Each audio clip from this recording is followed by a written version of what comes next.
المستمعين في هذا الموعد الجديد. في الحقيقة ما عادش نكونوا متجدد باعتبار اليوم آخر حصة لينا معاكم مع كل الرياضيين في كان 2000 مبروك 2025 في نسخته الأخيرة. وما نقولش مسك الوداع ولكن نقولوا في لقاءات رياضية قادمة. مع نشكر كل الزملاء الرياضيين والمدربين والمحللين والإعلاميين يرافقونا طيلة هذه الشهر كامل من التحاليل الفنية. اليوم مسك الختام مع الدور النهائي لكأس أفريقيا للأمم، المنتخب المغربي مع المنتخب السنغالي. بتكون فرجة إن شاء الله معناها ممتعة ومشوقة في هذه المباراة.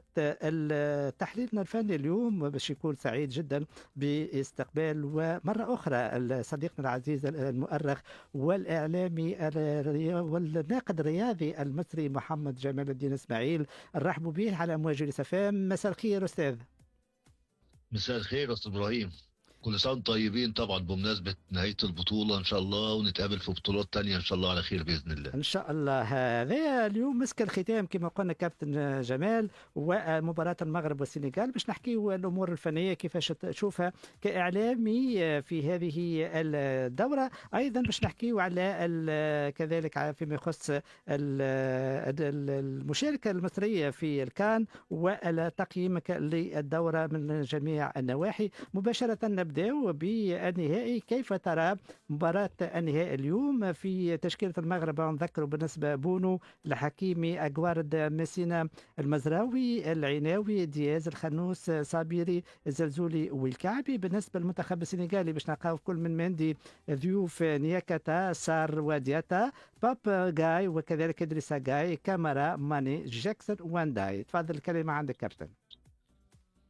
هو المغرب النهارده ان شاء الله هيبدا بالتشكيل اللي حضرتك قلت عليه. طبعا هو كان في كلام ان ابراهيم دياز اخر تدريب كده يعني كان في مشكله عضليه كده، عشان كده ريحوه من التدريب واتدرب منفرد. ان شاء الله باذن الله يبقى موجود وباذن الله على خير. طبعا منتخب المغرب هو تشكيله ثابت، هو بس اتنين لعيبه بس، هو اللي عز الدين قناحي ورومان سايس، هم دول من اول بطوله دول اصابات، فهم دول البعيدين بس عن الفرقه. ان شاء الله نتمنى ان هم لو لعبوا بنفس الاداء بتاع الماتش اللي فات قبل النهائي مع نيجيريا وقبليه مع الكاميرون، لعبوا مباراتين كبار جدا يعني بصراحه، كشروا عن انيابهم في الماتشين. كانوا ماتشين باداء قوي جدا. حتى في ماتش نيجيريا في الدور قبل النهائي كان هم اللي ليهم اللي يد الطولة طول المباراة. هو بس كان بيعيبهم ان هم يوميها ما عرفوش يترجموا السيطرة على المباراة لأهداف لغاية ما وصلوا الوقت الإضافي، وبعد كده وصلوا لضربات الترجيح. نتمنى من الله يكونوا موفقين النهارده ويعرفوا يسيطروا، يعرفوا يترجموا اي سيطره ليهم باهداف باذن الله. لان طبعا بيقابلوا منتخب السنغال، ومنتخب السنغال طبعا عنده غيابين النهارده، غياب خليدو كوليبالي وحبيب ديارة بسبب الانذار الثاني، الاثنين بالايقاف في تراكم الانذارات في ماتش مصر خدوا الانذار الثاني. ولكن طبعا فريق زي ما قلت ان فريق السنغال فريق قوي جدا. الموضوع برضو تعتبر 50-50 مع افضليه بسيطه للمغرب بحته الاصرار، ان هم كمان عندهم اصرار قوي جدا عشان على ارضهم والارض والجمهور وعامل الارض والجمهور. ولكن برضو بقول منتخب السنغال حاليا عنده بعض الهفوات. يعني من قست في ماتش، حتى في ماتش مصر رغم ان هو كان مسيطر احرز هدف وكان ليه 4 تسديدات على المرمى في المباراه بالكامل، يعني 4 تسديدات اللي هي اون تارجت. فان شاء الله ربنا يوفق منتخب المغرب النهارده ويقدر يترجم المباراه، ويقدر يعني يبقى عامل الارض والجمهور محفز ليه ان هو ينهي المباراه في وقتها الاصلي باذن الله. نعم. المدرب المغرب بالنسبة لتشكيلة المغرب كان الركراكي، قال عبر وقال كان واقعي أكثر، ما حبش يعطي الأوهام واللي يعطيه بيخدر مع الجماهير. قال نسبة المباراة بالنسبة لنا احنا 51%، في حين المدرب السنغالي كان كذلك واقعي، قال الجماهير 50,000 باش تكون فوق المدارج واحنا باش نواجهوا 11 لاعب فوق الميدان. ما هو زي ما بقول لحضرتك، هو الافضليه بسيطه بس للمغرب بسبب الارض والجمهور، انما فنيا الفرقتين قريبين جدا من بعض، الفرقتين اقوياء جدا. السنغال والمغرب حتى احنا لو قسنا كده من اول 2018 2019 هم يعتبروا كانوا اقوى فرقتين في افريقيا في الفتره ديت. السنغال خدت كاس الامم ووصلت كاس العالم. المغرب كانت في منتهى القوة في كأس العالم، وكان في المربع الذهبي، مهم. وحتى في كأس الأمم، بس ما كانتش موفقة.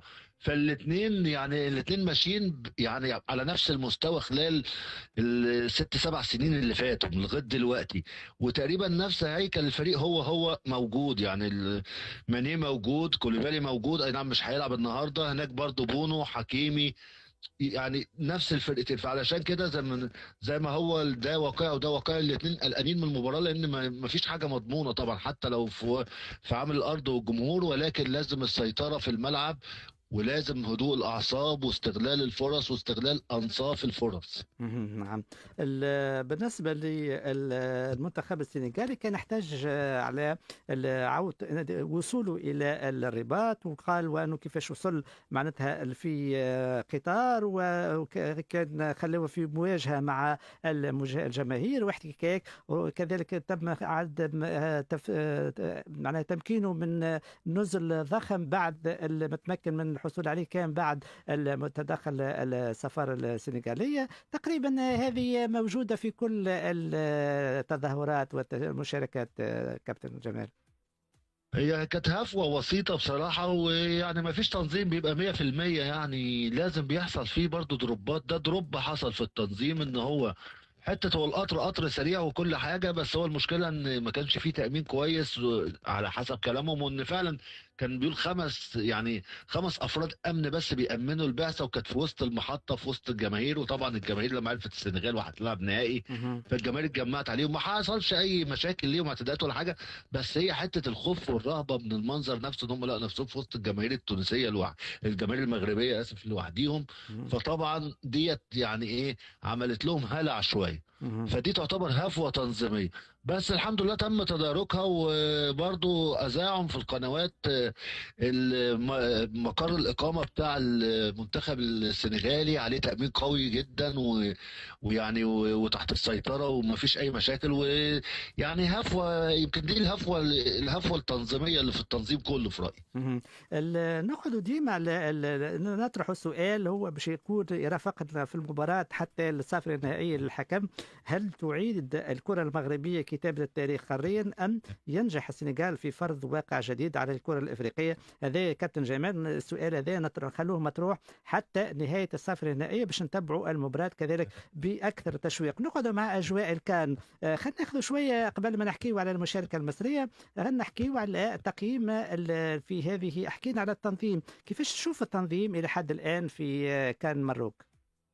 لا والله هو التنظيم ممتاز، ويمكن هي الهفوة الوحيدة اللي هي موضوع اللي هو التنقل للسنغال من طنجة بالقطار، وعدم التأمين من طنجة للرباط. مهم. هي ديت بس اللي تعتبر الهفوة التنظيمية، ان واظن ما حصلش اي مشاكل تنظيمية، مهم. بل بالعكس كمان من ضمن المزايا التنظيمية والمزايا اللي موجودة كمان في الملاعب، ان الامطار ما كانتش بتاثر على ارضيات الملاعب، وده يبين ان الملاعب على اعلى مستوى، الملاعب جاهزه على اعلى مستوى. مهم. ان كان رغم غزاره الامطار كانت المباراه بتقام، وما فيش اي مشاكل في الارضيات، والارضيات ما كانتش بتاثر على مستوى اللعب ولا حاجه. مهم. فبصراحه كان تنظيم رائع جدا من المغرب.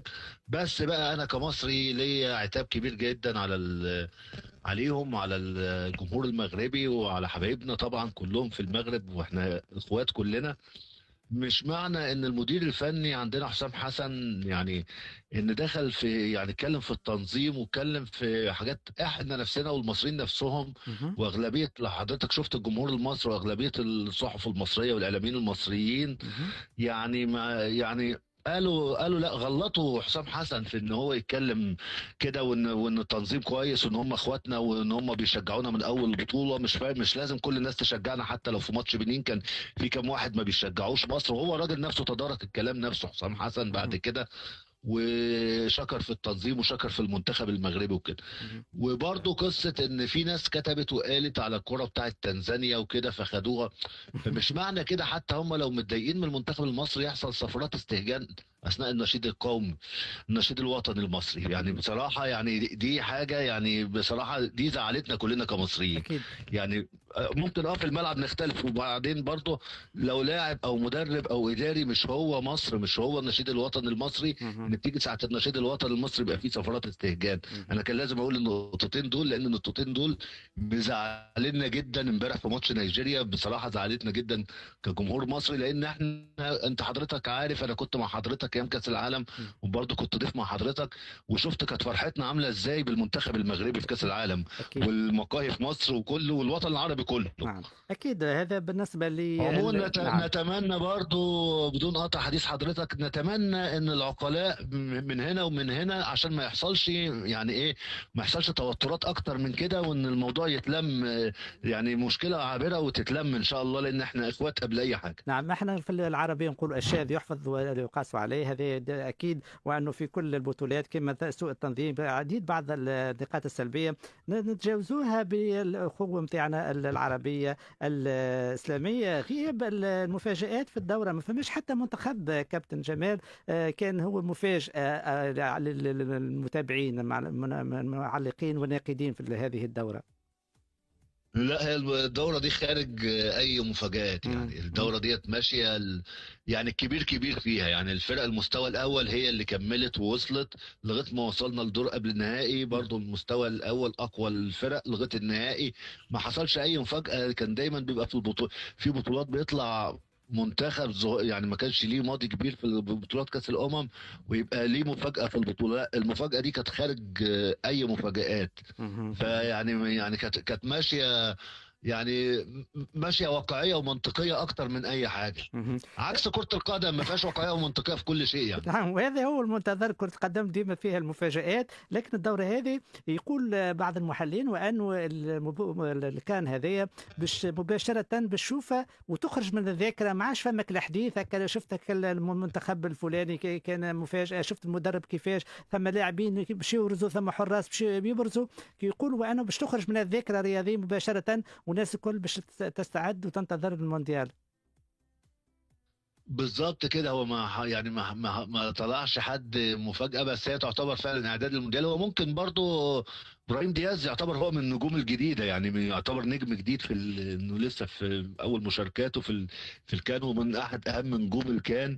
وطبعا برضو في نيجيريا برضو كان فيها نجوم زي اوسمين وكده، بس دول نجوم قدام. مهم. فنحس ان شاء الله ان هي بالنسبه بقى للمنتخبات اللي وصلت كاس العالم تكون اكبر اعداد ليها، يعني مهم. على الاقل تكون حطت ايديها، المنتخبات حطت ايديها على نقاط القوه فيها علشان تركز وتزودها اكتر، ونقاط الضعف تبدا تتفاداها نعم. وتبدا تعالجها. مهم. ربما بعض المتابعات عدم وجود مدرب أجنبي في الدور النصف النهائي، كذلك ثلث اللاعبين في النسخة الحالية ولدوا خارج أفريقيا، 14 في فرنسا، خمسة لاعبين في أسبانيا، وثلاثة بين هولندا وبلجيكا. هذا نشوفوا كذلك طاغي اللاعبين اللي تولدوا خارج البلدان العربية هم اللي قاعدين تقريبا يأثروا أو ينشروا في هذه الدورة.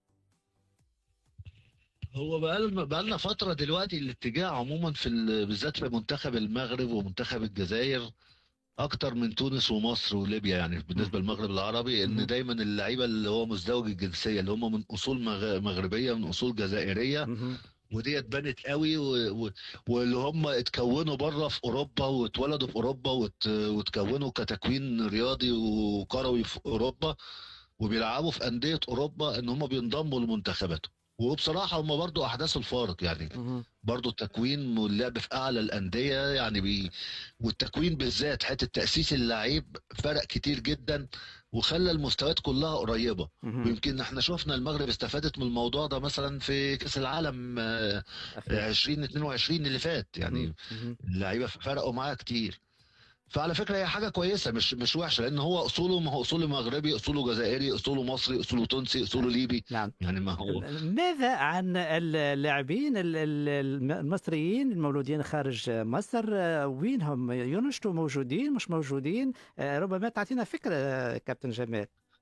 والله هم موجودين، وكان لسه بيتكلموا إن دلوقتي في مشروع جديد ان شاء الله بيبدا يعني بيبدا يجهز مهم. في الفتره اللي جايه، لغايه مشروع من لغايه 2038، مهم. اللي هو هيتركز عليهم، وفي دعوات ليهم هتبدا من بعد كاس الامم لبعض اللاعبين اللي هم مزدوج الجنسيه واللي هم اتولدوا برضو في اوروبا وتكونوا في اوروبا، ان شاء الله ينضموا للمنتخبات المنتخبات المصريه. المنتخب بتكلم على المنتخب الاول، مهم. المنتخب الوطني الاول، مهم.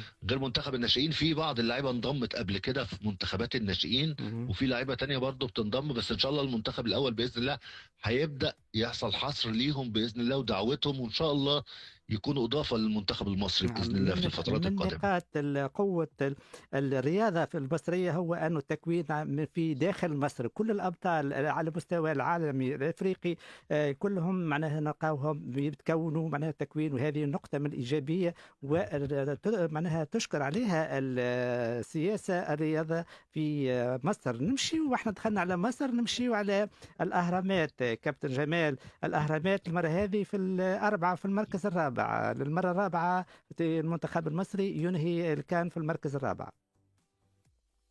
يعني هو نتيجة تعتبر متوسطة، نتيجة كأس الإجمالية لكأس الأمم بالنسبة لمنتخب مصر. كنا نتمنى يكون أحسن، نكون في المباراة النهائية النهاردة. مهم. وكان ممكن يعني ما كانتش صعبة، يعني كانت قريبة لولا بعض الهفوات. مهم. منتخب مصر بدأ مباراة زيمبابوي، أول مباراة لعب أول تلت ساعة لعب كويس جدا ولعب بأسلوب هجومي كبير جدا. بعد كده حصل لما استقبل هدف وكده لغايه ما بدأ عارف يتعادل، وبعد كده يتقدم ويكسب المباراه. فتعتبر كانت مباراه متوسطه. مباراه جنوب افريقيا لعب شوط اول كويس جدا وتقدم فيه، مهم. ولعب شوط تاني كويس جدا لان كان بيلعب ب 10 لعيبه، وحصل صمود قدام هجوم جنوب افريقيا وحافظ على المكسب. انجولا كانت تحصيل حاصل. مباراه بنين اللي هي في دور ال 16 كان الاداء فيها متباين شويه، لدرجه ان بنين اتعادلت في اخر الماتش، وبعد مصر ما كانت متقدمه ولعبوا وقت اضافي مصر حسمته 3-1. مباراة كوت ديفوار تعتبر كانت أقوى موجات وأفضلها، أفضل يعني الموجات اللي لعبها منتخب مصر، لأن حقق المطلوب منه بالكامل فيها. أحرز 3 أهداف وحرم كوت ديفوار من التقدم، وفرض اسلوبه، وحرم كوت ديفوار من انها تفرض اسلوبها. رغم ولولا الهفوات الدفاعيه بس ما كانش كوت ديفوار عرف كمان يحرز الهدفين اللي احرزهم في مرمى منتخب مصر. مهم. بس المباراه بقى في قبل النهائي، مباراه السنغال دي كانت اقل مباراه منتخب مصر بسبب التحفظ الدفاعي اللي كان مبالغ فيه، وعدم مبادله الهجمات للسنغال والخوف الزايد قوي. يعني كان الموضوع صعب جدا، لدرجة ان احنا كنا يعني حاسين ان ممكن السنغال هتقدم في اي وقت. كان باين قوي لان ما كانش فيه حتى اي تحولات، ما كانش فيه بقى الشغل اللي حصل في ماتش كوت ديفوار، ان تقدر تعمل تحولات هجومية وتقدر يعني بتدافع، انت واقف كويس ومتمركز كويس جدا، بس بتقدر تعمل تحولات وتعمل هجمات مرتده وتحرز اهداف فيها. ما مهم. كانش الكلام ده كانت هي اقل المباريات. طبعا مباراه نيجيريا دي مباراه تحصيل حاصل، وكان المنتخب ناقص كتير، ونيجيريا برضو مريحه لعيبه، واحنا كان عندنا لعيبه مصابه وموقوفه. مهم. فيعني طبعا الثالث والرابع بتبقى مباراه يعني خلاص، لان كان الامل في الفوز بالبطوله او النهائي للفرقتين، فبتبقى مباراه ما بنقس عليها يعني. فانا نعم. في رايي هي برضو مشاركه متوسطه او فوق المتوسطه، كانت ممكن تبقى ممتازه لو وصلنا للنهائي وكسبنا البطوله، ولكن قدر الله ما شاء فعل. مهم. الشناوي يقول أنه المنتخب خالف التوقعات في الكان بوصوله للمربع الذهبي، ويشكر اللاعبين على أدائهم في بطولة الإفريقية.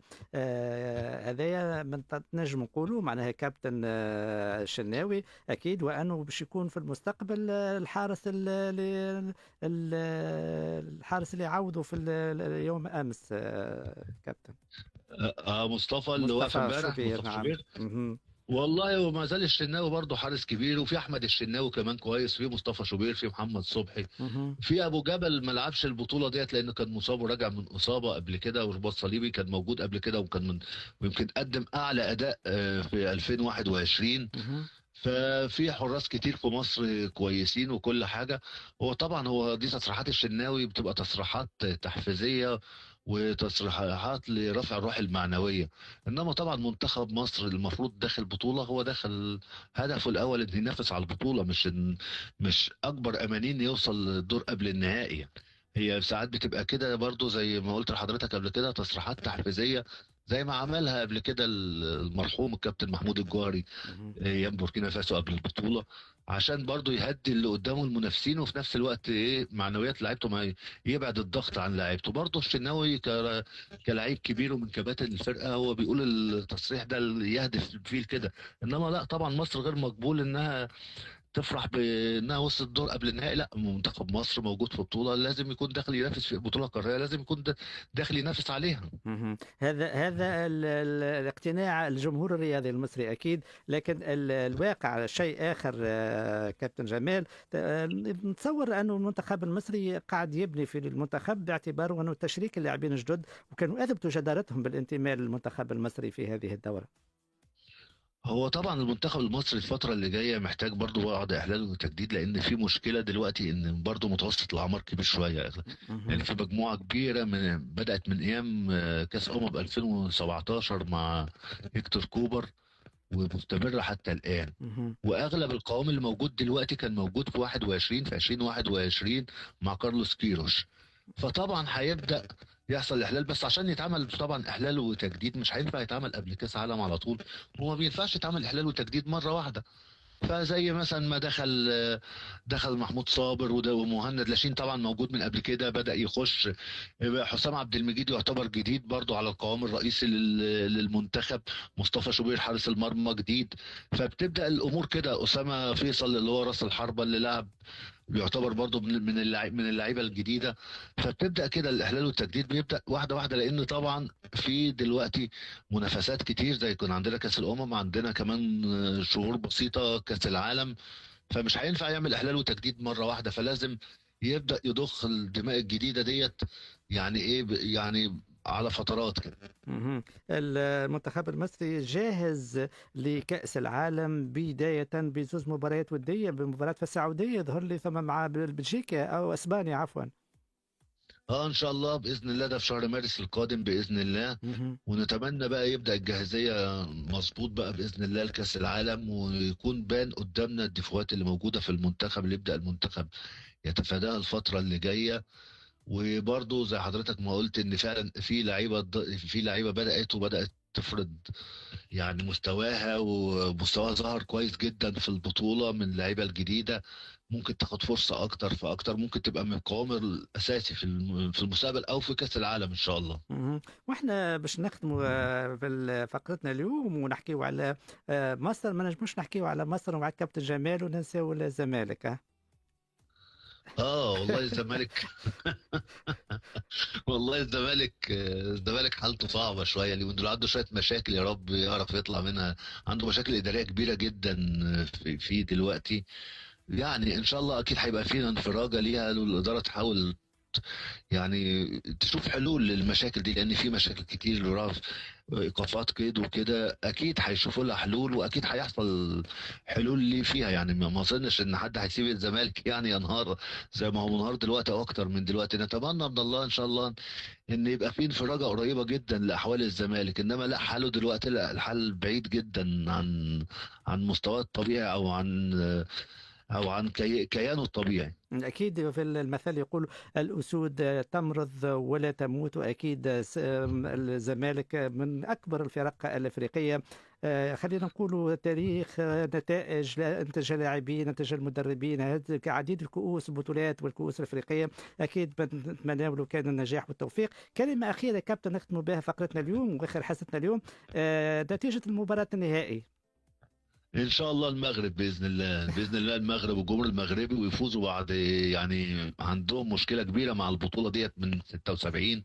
فان شاء الله تكون النهارده تتحل العقده دي باذن الله، ويكسبوا. ولو ان يعني كان لها تحفظات عليهم في اللي عملوه في موضوع الصفارات، بس احنا اخوه في الاول أكيد. والاخر يعني. أكيد. وكده. كلمة أخيرة كابتن جمال بعد المروحات هذه واللقاءات، وأكيد إن شاء الله تتجدد اللقاءات خاصة في المونديال. حضر روحك من تو إن شاء الله. كلمة أخيرة لكل السادة المستمعين تبعوا فيك على موجي لسفام، وكذلك أحبائك ومتابعيك في الدنيا مصر. والله بشكر حضرتك، وبشكر فريق العمل مع حضرتك كله، إذاعة أوليس اف ام وجزيرة جربة وتونس وبقى والجمهور التونسي كله والجمهور المصري، وكل سنة وانتم طيبين إن شاء الله. وبطولة سعيدة عليكم إن شاء الله كده، وعقبال بطولة كأس العالم والبطولات القادمة يا رب، ونشوفكم في أحسن حال باذن الله. شكرا شكرا. جزيلا استاذ ابراهيم. شكرا لك كابتن جمال. هكا كنا كملنا فقرتنا اليوم، التحليل الفني مع الناقد الرياضي المصري محمد جمال الدين اسماعيل مباشرة من القاهرة. شكرا لكم أعزائي المستمعين. شكرا ياسين اللي رافقنا طيلة هذا الشهر هذا، كذلك زميلنا أبو عيش ونسرين. شكرا لكم أعزائي المستمعين، نتلاقاو إن شاء الله في مواعيد